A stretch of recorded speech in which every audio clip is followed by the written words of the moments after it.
ڕوودانەوەی پرسیارە سەردەمیەکان. ئەگەرچی بەپێی ڕیزبەندیش نەبێت، بەڵام خێزانی دووەمیان کە ئێمە باسی دەکەین، خاتووە عایشەی سیدیقەیە ڕەزای خوای لێبێ، هاوسەرگیری لەگەڵ کچی نزیکترین هاوڕێی خۆیدا، هاوڕەیەک کە لە خۆشی و ناخۆشیدا لەگەڵیدا بوو، تایبەتترین دیاری بوو بۆ هاوڕێکەی.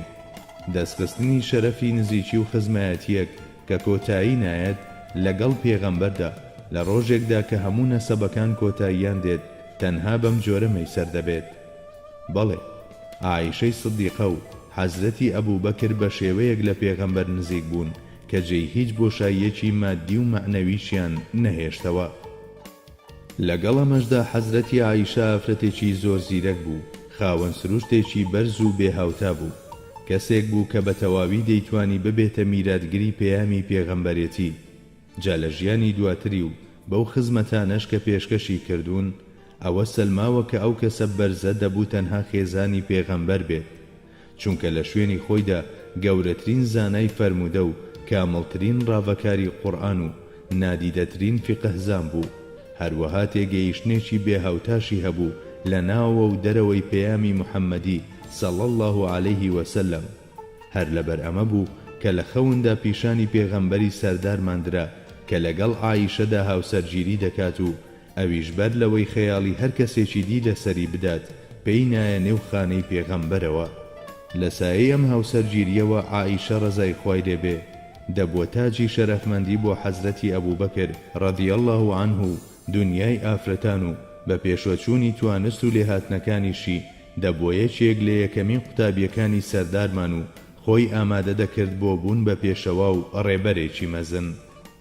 بەڵێ، بەم جۆرە ئەو وەک هاوسەرێک و وەک قوتابیەک هاتە نێوخانەی ئاسوودەیی حەزرەتی محەممەدەوە صلی الله عليه وسلم.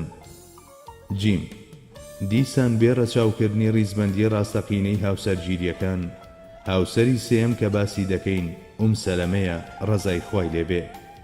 سەلەمە کە لە هۆزی مەخزومە و لە یەکەمین موسڵمانەکان بوو، لە مەککە وەک موسڵمانانی دیدوچاری فشار و تەنگ پێ هەڵچنین بوویەوە و سەرەتا بەرەو حەبەشستان و دواتریش بەرەو مەدینە کۆچی کرد و بە گوێرەی تایبەتمەندیەکانی ئەو ڕۆژە لە ڕیزی یەکەمین موسڵمانەکاندا بوو. سەلەمە مێردێکی هەبوو کە هاوڕێی ڕێی دوور و درێژ و پڕ لە ماندووی ئەو بوو. مێردەکەی لە دڵی سەلەمەدا مرۆڤێکی بێهاوتا بوو. جاکە ئەم مێردە خۆشەویستەی کە پێکەوە سەردەمی ئازار و ئەشکەنجەیان تێپەڕاندبوو لە مەدینە کۆچی دوایی کرد. سەلەمە بەتەنها لەگەڵ منداڵەکانی مایەوە. پاش وەفاتی مێردەکەی یەکەمین کەس کە دەستی بەزەیی و یارمەتی بۆ ئەم خانمە بەڕێزە درێژ کرد کە لە ماڵ و حاڵ و کەسی خۆی دوور بوو، چەند تەتیوێکیشی بەسەردا کەوت بوو. حەزرەتی ئەبوبەکر و حەزرەتی عومەر بوون ڕەزای خۆیان لێبێ. بەڵام ئەو ئەم داواکاریانەی ڕەت کردەوە، چونکە لە چاوی ئەودا کەسێک نەبوو جێی ئەبوو سەلەمە بگرێتەوە. دوجار پێغەمبەری خوا صلی الله عليه وسلم لە ڕێگەی داوای هاوسەرگیریەوە دەستی یارمەتی و بەزەیی بۆ درێژ کرد. ئەم هاوسەرگیریە شتێکی تەواو ئاسایی بوو، چونکە ئەم خانمە بەرز و بەڕێزەی کە لە پێناو ئیسلام و ئیماندا هەموو جۆرە فیداکاریەکی لە بەرچاو گرتبوو، پاش ژیانێکی دوور و درێژ لە نێو ڕەسەنترین هۆزی عەرەبدا بێکەس کەوتبوو، نەدەکرا ناچاری سواڵ و دەستپانکردنەوە لەم و لەو بکرێت، بەتایبەت ئەگەر بیر لەو شتانە بکرێتەوە کە ئەو لەبەر ئیمان و ئیخلاس و ڕازگۆیی لە بەرچاوی گرتبوون، بە دڵنیاییەوە دەبوو دەستی یارمەتی بۆ درێژ بکرێت. بەڵێ، فەخری کائینات درودی خوای لێبێ بە مارەکردنی دەستی یارمەتی بۆ درێژ کرد. لە هەلومەرجەکانی ئەو ڕۆژەدا پێغەمبەری مەزن ئەو ئەرکەی کە هەر لە گەنجێتیەوە بەرامبەر بێنەوە و هەتیوەکان پێی هەڵدەستا و یارمەتی دەدان، لەو ڕۆژگارەدا بەو جۆرە ڕایپەڕاند. سەلەمەش مانەندی خاتووە عایشە ئافرەتێکی زرنگ و هۆشیار بوو، لە توانایدا بوو دواتر ببێتە مامۆستا و ڕێنیشاندەر. لەبەر ئەوە ئەو دەستی میهرەبانیەی کە بۆی درێژکرا لەلایەک دەیبردە سنووری پاراستنی خۆیەوە و لەلایەکیش دەیکردە قوتابی زانست و قبوڵی دەکرد بۆ قوتابخانەکەی ئیرشاد و دەیکردە خوێندکارێک کە بەتایبەت جیهانی ئافرەتان شانازی پێوە بکەن.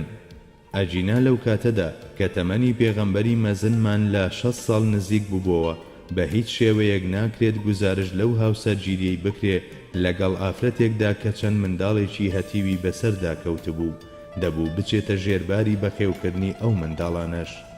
هەرگیزا و هەرگیز ئەم بابەتە لەگەڵ شەهوەت و ئافرەتبازی یەک ناگرێتەوە.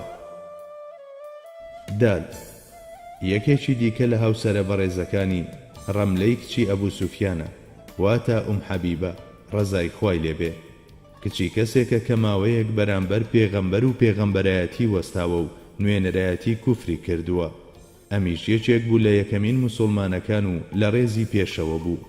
ژنێکی مەینەت زەدە بوو، لە ڕۆژگاری سەختدا بەرەو حەبەشە کۆچی کردو. لەوێ هاوسەرەکەی لە سەرەتادا بوو بە مەسیحی و دواتریش وەفاتی کرد. ئەو ڕۆژگارە هاوڵەکان لە ڕووی ژمارەوە کەم بوون و لە ڕووی ماڵ و سامانیشەوە هەژار بوون. هەر کامێکیانت تەماشا بکردایە توانای چاودێریکردن و بەخێوکردنی ژنیان نەبوو. لەم حاڵەتەدا دەبوو حەبیبە چی بکات؟ یان دەبوو ببێتە مەسیحی و مەسیحیەکان یارمەتی بدەن، یان دەبوو بگەڕێتەوە بۆ ماڵە باوانی کە ئەو کات خانەی کوفر بوو، یاخود دەبوو دەرگا بە دەرگا بگەڕایە و سواڵی بکردایە.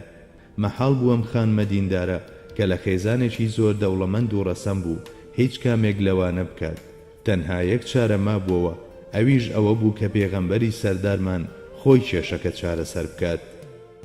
بەڵێ، هاوسەرگیری لەگەڵ حەبیبەشدا بەم شێوەیە بوو.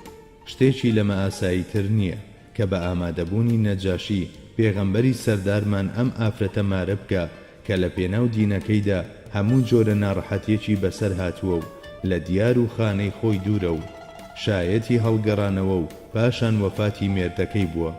ئەمە نەک ناکرێت ڕەخنەی لێ بگیرێت، بەڵکو دەبێت وەک بەرجەستەکردنی ئەو تایبەتمەندیەی کە ڕەحمە لیلعالەمینە چەپڵە ڕێزان بکرێت. لەگەڵ ئەمەشدا ئەو ئافرەتە بڵندە شتانێکی زۆری دەهێنایە ژیانی عیرفانی ژن و پیاوە مسلمانەکانی دیکە.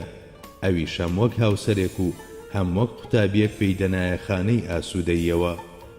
لە هەمان کاتدا لە ڕێی ئەم هاوسەرگیریەوە خێزانی ئەبوو سوفیانیش هاتوچۆیان ئاسانتر دەبوو لەگەڵ ماڵی پێغەمبەردا و لە ڕوویەکەوە ئەمە هۆکارێک بوو بۆ ئەوەی لە گۆشەنیگایەکی جیاوازەوە تەماشا بکەن و نەرمتر مامەڵە بکەن.